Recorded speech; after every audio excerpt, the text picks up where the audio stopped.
തിരുവിതാംകൂർ ദേവസ്വം ബോർഡിന്റെ കീഴിൽ ഇത്രയും ലക്ഷണയുക്തനായ മറ്റൊരു ആന ഉണ്ടായിരുന്നിട്ടില്ല എന്ന് പറഞ്ഞാൽ രഘുനാഥനെ ഒരു വട്ടമെങ്കിലും കണ്ടിട്ടുള്ളവർക്ക് മറുത്തൊരു അഭിപ്രായം ഉണ്ടാകില്ല. തിരുവിതാംകൂർ കൊച്ചി ദേവസ്വത്തിലെ ക്ഷേത്രങ്ങളിൽ രഘുനാഥനെ എഴുന്നള്ളിച്ചിട്ടില്ലാത്ത പ്രധാന ക്ഷേത്രങ്ങൾ ഒന്നും തന്നെ ഇല്ലെന്ന് പറയാം. അങ്ങനെ എഴുന്നള്ളിക്കാൻ കൊണ്ടുപോകുന്ന ക്ഷേത്രങ്ങളിൽ ഭഗവാന്റെ തിടമ്പ് അവന് തന്നെ നൽകണമെന്നത് രഘുനാഥന് വളരെ നിർബന്ധമായിരുന്നു. അതിന് മാറ്റമുണ്ടായാൽ രഘുനാഥൻ അസ്വസ്ഥനാകുമായിരുന്നതിനാൽ മുൻകൂട്ടി ഇത് സമ്മതിക്കാതെ എഴുന്നള്ളത്തിന് അവനെ വിട്ടു നൽകിയിരുന്നില്ല. തിടമ്പേറ്റി കഴിഞ്ഞാൽ സാധാരണയിലും തല ഉയർത്തിപ്പിടിക്കുന്ന സ്വഭാവം ഉണ്ടായിരുന്നതിനാൽ അവന് തിടമ്പ് നൽകുന്നതിൽ ആർക്കും എതിർപ്പുമുണ്ടായിരുന്നില്ല എന്നത് മറ്റൊരു സത്യം. രഘുനാഥന്റെ ആകാര ശ്രൗഷ്ഠവത്തിന്റെ അംഗീകാരമായി തിരുവിതാംകൂർ ദേവസ്വം ബോർഡ് ഇന്നേ വരെ ഒരു ആനകൾക്കും നൽകിയിട്ടില്ലാത്ത ഗജരാജവട്ടം എന്ന ബഹുമതി നൽകി രഘുനാഥനെ ആദരിക്കുവാൻ തീരുമാനിച്ചു. രഘുനാഥന് ഗജരാജവട്ടം നൽകുന്ന ചടങ്ങ് 1997 നവംബർ മാസം 16-ാം തീയതി ആറന്മുള ക്ഷേത്രാങ്കണത്തിൽ വെച്ചാണ് നടന്നത്. അന്നേ വരെ ആറന്മുള കണ്ടിട്ടില്ലാത്ത വളരെ വലിയൊരു ഉത്സവമായിരുന്നു ആ ചടങ്ങ്. ചെറുതും വലുതുമായ 20ഓളം ആനകൾ അന്ന് ആ ചടങ്ങിൽ പങ്കെടുത്തു. അതിൽ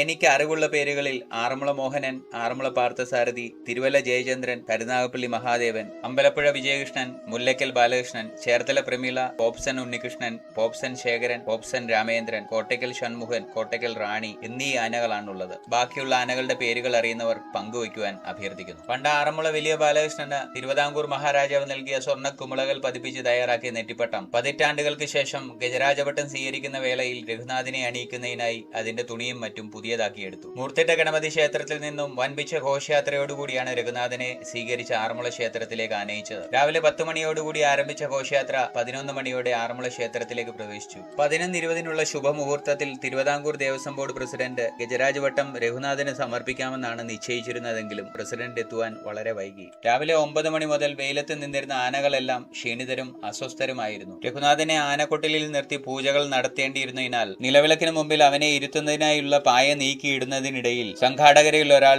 രഘുനാഥന്റെ മുൻപിലൂടെ കുറുകെ കടന്നു. പണ്ടും എഴുന്നള്ളി നിൽക്കുമ്പോൾ നിലവിളക്കിന്റെയും അവന്റെയും ഇടയിലൂടെ കുറുക്ക് ചാടുന്നവരെ അവന് ഇഷ്ടമായിരുന്നില്ല. ഈ വട്ടവും സ്ഥിതി വ്യത്യസ്തമായിരുന്നില്ല. കുറുക്ക് ചാടിയ ആളിനെ കുത്താനായി അവൻ മുൻപോട്ട് ചെന്നെങ്കിലും രഘുനാഥനെ അങ്ങനെ തന്നെ പാപ്പാൻ നിയന്ത്രിച്ച് നിർത്തിയതുകൊണ്ടും തിരുവാറന്മുളയപ്പന്റെ കൃപ കൊണ്ടും ആർക്കും കുത്തുകൊണ്ടില്ല. അതിനുശേഷം ക്ഷേത്രാങ്കണത്തിൽ കൂടിയിരുന്ന ആളുകളെ ദൂരേക്ക് മാറ്റി രഘുനാഥന്റെ മുൻകാലുകളിൽ ചങ്ങലയിട്ട ശേഷമാണ് ക്ഷേത്രത്തിന് പ്രദക്ഷിണം വെപ്പിച്ചത്. ആനക്കൊട്ടിലിൽ തിരികെ എത്തി പൂജകൾക്ക് ശേഷം ചോറും ശർക്കരയും ഒക്കെ പാപ്പാന്റെ സഹായത്താൽ വളരെ കുറച്ചു മാത്രമാണ് അസ്വസ്ഥനായിരുന്ന രഘുനാഥന് നൽകാനായത്. മുഹൂർത്ത സമയത്തേക്കാൾ ഏകദേശം 1.5 മണിക്കൂർ വൈകി എത്തിയ ദേവസ്വം പ്രസിഡന്റ് ഗജരാജൻ എന്നെഴുതി ചങ്ങലയിൽ തൂക്കിയ പിച്ചള ഫലകം അല്പ ദൂരെ നിന്ന് ആനക്കാരന്റെ കൈകളിൽ ഏൽപ്പിക്കുകയായിരുന്നു. അന്ന് ആനക്കൊട്ടിലിൽ വെച്ച് രഘുനാഥന്റെ ചിട്ടകളെപ്പറ്റി സംഘാടകരിൽ ഒരാൾക്കുണ്ടായ അറിവില്ലായ്മ ചടങ്ങിന്റെ ശോഭ അല്പം കെടുത്തിയെങ്കിലും രഘുനാഥനെ അറിയുന്നവർക്കും ആറന്മുളക്കാർക്കും ഗജരാജനായി ഒരാന മാത്രമേ അവരുടെ ജീവിതത്തിൽ ഉണ്ടാവുകയുള്ളൂ. അത് തിരുവാറന്മുളയുടെ അഭിമാനമായിരുന്ന രഘുനാഥൻ മാത്രമാണ്.